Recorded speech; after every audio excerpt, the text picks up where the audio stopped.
دوستو شیطانی غصے کی حرمت کے اسباب اور نقصانات کے بعد اب کچھ غصے کے فوائد بھی سمجھ لیجئے گا کہ جو شخص غصے کے درست اور تعمیری استعمال کا طریقہ سیکھ لیتا ہے تو یہی غصے کی انرجی اسے دنیا کا کامیاب ترین انسان بنا دیتی ہے۔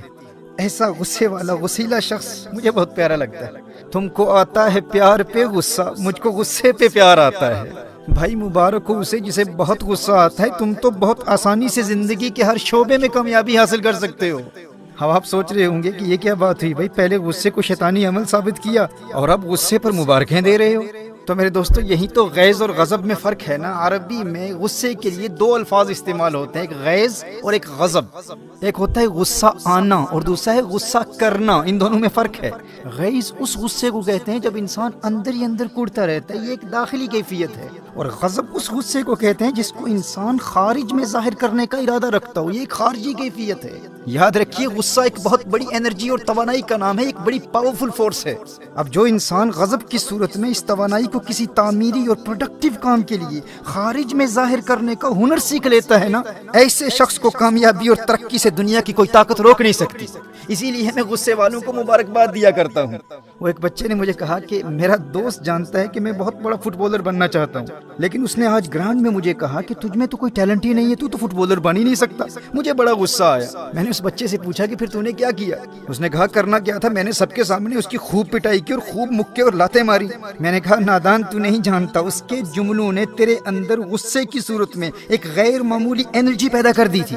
اگر تو اس انرجی کا صحیح استعمال کرتا تو وہی غصے کی توانائی تجھے کامیاب فٹ بالر بنا دیتی، لیکن افسوس تو نے لاتے اور مکے مار کر اس ساری توانائی کو وہیں ضائع کر دیا۔ اسی لمحے غصے کی صورت میں جو تیرے اندر ایک پاورفل فورس پیدا ہو گئی تھی اسے تو پریزرو کرتا، اور بعد میں ٹریننگ کے دوران وہ سارا غصہ تو فٹ بال پر نکالتا، اور جب بھی سستی پیدا ہوتی اس کے وہی جملے یاد کر کے اپنے اندر غصے کی انرجی پھر پیدا کر کے فٹ بال پر نکالتا۔ جو لاتیں تو نے فٹ بال کو مارنی تھی وہ لاتیں اور مکے اس غصہ دلانے والے کو مار کر تو نے ساری انرجی ضائع کر دی۔ میرے دوستو اس بات کو سمجھنا، جب انسان کو کوئی غصہ دلاتا ہے نا تو اس کی سانس پھولتی ہے، دل کی دھڑکن تیز ہوتی ہے، اسے پسینہ آتا ہے، بلڈ ویسلز ڈائلیٹ ہوتی ہیں، خون کی رگیں کھلتی ہیں، دوران خون میں اضافہ ہوتا ہے، چہرہ سرخ ہو جاتا ہے۔ غصہ انسان کے اندر اس قدر موٹیویشنل انرجی پیدا کر دیتا ہے۔ یونیورسٹی آف ایمسٹرڈم کی 2009 کی ایک اسٹڈی کے مطابق غصے کی ایک کیفیت انسان کی کریٹیو ایبیلٹی، انسان کی تخلیقی صلاحیتوں کو بڑھا دیتی ہے۔ آپ نے ہمیشہ غصے کے نقصانات کو ہی سنا ہے، آپ کو غصے سے حاصل کیے جانے والے فوائد کا اندازہ ہی نہیں ہے۔ University of New South Wales کی ایک اسٹڈی کے مطابق جو انسان غصے کی انرجی کے درست استعمال کا طریقہ سیکھ لیتا ہے، ایسے غصے والے شخص کو دھوکہ دینا آسان نہیں ہوتا، وہ کبھی کسی سے دھوکہ نہیں کھاتا۔ بس اینگر کو مینج کرنے کا طریقہ سیکھ لو، یہی غصہ تمہارے اندر ایک موٹیویشنل انرجی کا کردار ادا کر سکتا ہے۔ جس طرح پیاس پیاسے کو پانی تلاش کرنے کے لیے موٹیویشن دیتی ہے، بھوک بھوکے کو کھانا تلاش کرنے کے لیے موٹیویٹ کرتی ہے، عین اسی طرح غصہ انسان کے اندر اس کے گول کو اچیو کرنے کی غیر معمولی موٹیویشن پیدا کر سکتا ہے۔ بڑے مقاصد والا انسان، بڑے اہداف والا انسان، بڑی ڈریم والا انسان اپنا سارا غصہ اپنے گول پر نکالتا ہے اور غصے کی توانائی کے ذریعے اپنے گولز اور اپنے مقاصد کو اچیو کرتا ہے۔ لیکن جن کی زندگی کا کوئی مقصد ہی نہیں ہوتا، کوئی گول ہی نہیں ہوتا، انہیں بھی غصہ کہیں نہ کہیں تو نکالنا ہوتا ہے نا، تو پھر وہ اسی پر نکالتا ہے جو اسے غصہ دلاتا ہے، کیونکہ مقصد پر نکالنے کے لیے مقصد ہے ہی نہیں زندگی کا، جس کے نتیجے میں قتل ہوتے ہیں، دشمنیاں پیدا ہوتی ہیں، لوگ جیلوں میں چلے جاتے ہیں۔ جائیے پریزنز میں جا کر دیکھیے، جیلوں میں جا کر دیکھیے، بڑے بڑے ذہین اور علم والے لوگ 20 30 سالوں سے جیلوں میں اپنی زندگی برباد کر رہے ہیں۔ ان کی لائف سٹوری ان سے پوچھیے، کیونکہ زندگی میں کوئی بڑا گول ہی نہیں تھا، کسی نے ایک لمحے کے لیے غصہ دلایا، غصے کو مینج کرنے کا وہ طریقہ نہیں جانتے تھے، اور غصے کو استعمال کرنے کے لیے ان کی زندگی کا کوئی مقصد اور ہدف تھا ہی نہیں، تو انہوں نے کیا کیا، اپنا غصہ اسی پر نکال دیا، اس شخص کو زخمی کر دیا، اسے قتل کر دیا اور اپنی ساری زندگی برباد کر دی۔ وہ ایک لمحے کی خطا تھی، وہ وقت بھی دیکھا ہے تاریخ کی گھڑیوں نے، لمحوں نے خطا کی تھی، صدیوں نے سزا پائی۔ میرے دوستو لڑائی جھگڑوں میں اپنی زندگیاں برباد کرنے والے اور غصہ دلانے والے پر غصہ نکالنے والے یہ وہی لوگ ہوتے ہیں جنہوں نے ابھی تک اپنی زندگی کا مقصد اور ہدف مقرر ہی نہیں کیا۔ اور جن والدین کی اولاد لڑائی جھگڑوں میں اپنا وقت برباد کر رہی ہے، ان والدین کو بھی چاہیے کہ اولاد کے لیے کوئی مقصد تلاش کریں، انہیں کوئی زندگی کا مقصد دیں۔ کم از کم اپنی اولاد کے لیے آپ اتنا تو کر سکتے ہیں نا۔ آپ کے بچے انرجی سے بھرے ہوئے ہیں اور وہ انرجی انہوں نے کسی چیز پر نکالنی ہے. اگر آپ انہیں زندگی میں مقصد نہیں دیں گے تو وہ کرمنل بنیں گے اور وہ اپنی وہ انرجی کرائم پر اور لڑائی جھگڑوں اور فسادات میں نکالیں گے. اور جس خوش قسمت انسان کو زندگی میں واضح مقصد مل جاتا ہے اور وہ اپنے مقصد کو تلاش کر لیتا ہے، اسے تو اس بات کا خوف لاحق ہوتا ہے کہ کہیں میں غافل نہ ہو جاؤں، کہیں سست نہ ہو جاؤں. وہ تو مواقع کی تلاش میں ہوتا ہے کہ کوئی غصہ دلائے اور میں اس غصہ دلانے والے کا شکریہ ادا کرتے ہوئے اس غصے کو اپنے مقصد پر نکالوں. وہ ہے نا کہ جب بھی آتا ہے آپ پر غصہ شاعری پر اتار دیتے ہیں. جس کا مقصد شاعری ہے تو وہ کہتا ہے غصہ دلانے والے میں تجھ پر نہیں نکالوں گا، میں تو شاعری پر غصہ اتاروں گا. اسی طرح آپ کی زندگی کا جو بھی مقصد ہے غصہ دلانے والے پر غصہ نہیں نکالے گا، اپنا سارا غصہ اپنے مقصد پر نکالنا ہے، اس انرجی کو پرزرو کرنا ہے اور اس کا درست استعمال کرنا ہے. دیکھیے یہ غصہ اور مقصد سے محبت، یہ وہ دو جذبات ہیں، دو ایموشنز ہیں جو کامیابی کی گاڑی میں منزل تک پہنچنے کے لیے پیٹرول کا کردار ادا کرتی ہیں. یہ فیول کی طرح ہے، پیٹرول کی طرح ہے. اگر گاڑی لیمبورگینی ہو یا فراری ہو، لیکن وہ فراری وہ قیمتی گاڑی ایسے مقام پر ہے جہاں دور دور تک پیٹرول کا نام و نشان بھی نہیں ہے، تو کیا ایسی گاڑی کامیابی کی منزل تک پہنچ جائے گی؟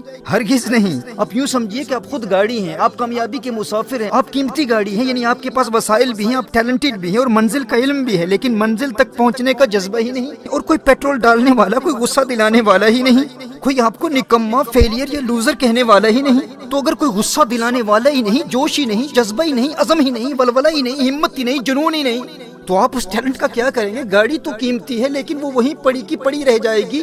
آپ کے اندر ٹیلنٹ تو بہت ہے لیکن وہ آپ کے اندر ہی پڑا رہے گا اور آپ قبر میں چلے جائیں گے.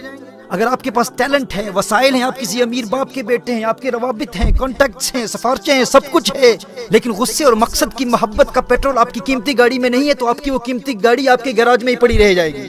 وہ گاڑی کبھی کامیابی کی منزل تک پہنچ نہیں پائے گی. لیکن اگر گاڑی پرانی ہے اور خراب بھی ہے، یعنی انسان غریب ہے، وسائل بھی نہیں اور زیادہ ٹیلنٹ بھی نہیں، لیکن پیٹرول بہت ہے، فیول بہت ہے، کامیابی سے محبت ہے، اپنے مقصد سے محبت ہے، اپنے گول سے شدید محبت ہے، غصہ بھی ہے اور غصہ دلانے والے بھی بہت ہیں، پیٹرول ڈالنے والے بھی بہت ہیں، جو بار بار تانے دے کر ہمارے باطن میں آگ لگاتے ہیں نا، ارے تو نکما ہے، تیرے خاندان میں کوئی کامیاب نہیں ہوا، تو اپنا فیملی بیک گراؤنڈ دیکھ، اپنے آپ کو دیکھ، اپنا منہ دیکھ، تو کیسے کامیاب ہو سکتا ہے؟ لوگ بار بار غصہ دلا کر اس کم قیمت اور پرانی گاڑی میں پیٹرول ڈالتے رہتے ہیں اور ہم پر مہربانیاں کرتے رہتے ہیں، لیکن ایسی گاڑی پرانی بھی ہو، اس میں پیٹرول بہت ہوتا ہے، انسان غریب بھی ہے، وسائل بھی نہیں ہے، ٹیلنٹ بھی نہیں ہے، لیکن پھر بھی وہ کامیابی کی منزل تک پہنچ جاتا ہے. وہ غریب بھی ہو، وسائل بھی نہ رکھتا ہو، زیادہ ٹیلنٹڈ بھی نہ ہو، لیکن اس کے اندر جوش ہو، جذبہ ہو، جنون ہو، ہمت ہو، ولولہ ہو اور غصے کو ایک پازیٹیو انرجی کی طرح دیکھتا ہو اور غصے کے تعمیری استعمال کا ہنر سیکھ چکا ہو. ایسی گاڑی پرانی بھی ہو، کم قیمت بھی ہو، خراب بھی ہو، وہ ایک نہ ایک دن کامیابی کی منزل تک پہنچ جاتی ہے، کیونکہ وہ اپنے مقصد سے محبت اور غصے کے پیٹرول سے بھری ہوئی ہوتی ہے. اور دوسری جانب لیٹس فراری ہے لیکن اس کے اندر پیٹرول ہی نہیں ہے، وہ منزل تک پہنچنا تو کجا، وہ تو گیراج سے بھی باہر نہیں نکل پاتی. اپنے معاشرے میں دیکھیں یہ امیروں کی بگڑی ہوئی اولاد آخر کیوں کوئی غیر معمولی کارنامہ سر انجام نہیں دے پاتی؟ اگرچہ ان میں ٹیلنٹڈ لوگ بھی ہوتے ہیں، وسائل بھی ہوتے ہیں، لیکن اپنے باپ کی کامیابی میں ان کا کوئی کردار نہیں ہوتا اور لوگ انہیں دیکھ کر انہیں کامیاب سمجھ رہے ہوتے ہیں، اس لیے انہیں کوئی غصہ دلانے والا بھی نہیں ہوتا.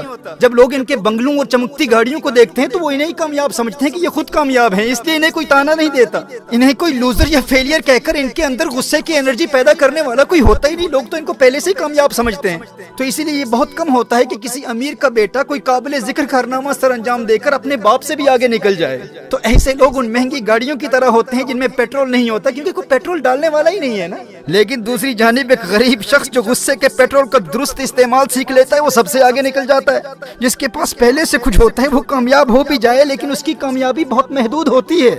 غیر معمولی کامیابی وہی حاصل کرتا ہے، ہیرو وہی بنتا ہے جو پہلے زیرو ہوتا ہے. ہیرو وہی بنتا ہے جو پہلے زیرو ہوتا ہے. فلمی ہیرو نہیں، حقیقی زندگی کے ہیرو کی بات کر رہا ہوں. میرے دوست یاد رکھنا، سٹوری وہی بنتا ہے جس کے پاس کچھ نہ ہو اور پھر سب سے آگے نکل جائے.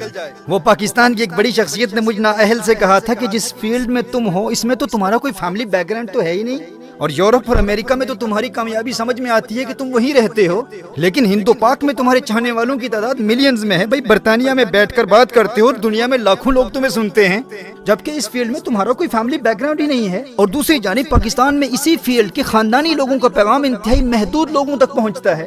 تو میرا جواب یہی تھا بھائی کہ فیملی بیک گراؤنڈ اور موافق حالات انسان کو کمزور بنا دیتے ہیں. تو میرے وہ دوست جو وسائل کے نہ ہونے کی وجہ سے مایوسی کا شکار ہو جاتے ہیں، یاد رکھنا سٹوری وہی بنتا ہے جو صفر سے شروع کرتا ہے، جو زیرو سے شروع کرتا ہے ہیرو وہی ہوا کرتا ہے. لوگوں کے تانوں سے کبھی ہمت نہیں ہارنا اور نہ ہی ان سے کبھی جھگڑا کرنا۔ میرے دوست میرے بھائی، حد کے بعد کبھی بھی کوئی غصہ دلائے، غصے کی انرجی کو اپنے مقصد پر نکالتے رہنا۔ کسی امیر کے تانوں سے تیرے عزم و حوصلے میں ہرگز کمزوری پیدا نہ ہو۔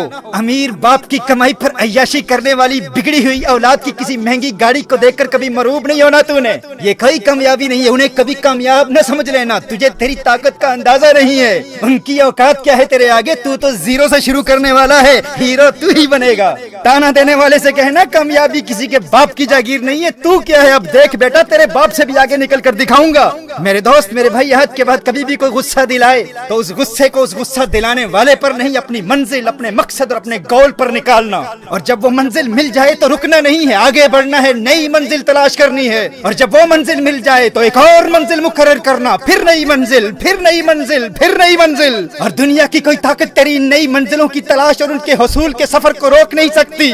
منزل سے آگے بڑھ کر منزل تلاش کر، مل جائے تجھ کو دریا تو سمندر تلاش کر۔ سجدوں سے تیرے کیا ہوا، صدیاں گزر گئی، دنیا تیری بدل دے وہ سجدہ تلاش کر۔ ایمان تیرا لٹ گیا رہزن کے ہاتھوں سے، ایمان تیرا بچا لے وہ رہبر تلاش کر۔ ہر شخص جل رہا ہے عداوت کی آگ میں، اس آگ کو بجھا دے وہ پانی تلاش کر۔ ہر شیشہ ٹوٹ جاتا ہے پتھر کی چوٹ سے، پتھر ہی ٹوٹ جائے وہ شیشہ تلاش کر۔ غصے والوں کو ایک مرتبہ پھر مبارک دیتا ہوں، مبارک ہو تمہیں۔ بس یاد رہے یہ غصہ پیٹرول ہے، پیٹرول، اس کو گاڑی پر ڈال کر ایک ماچس سے گاڑی کو جلایا بھی جا سکتا ہے، اور غصے کے پیٹرول کو گاڑی میں ڈال کر کامیابی کی منزل تک پہنچایا بھی جا سکتا ہے۔ پھر مبارک دیتا ہوں غصے والوں، تمہیں مبارک ہو۔ بس مثبت اور تعمیری استعمال کا ہنر سیکھ لو۔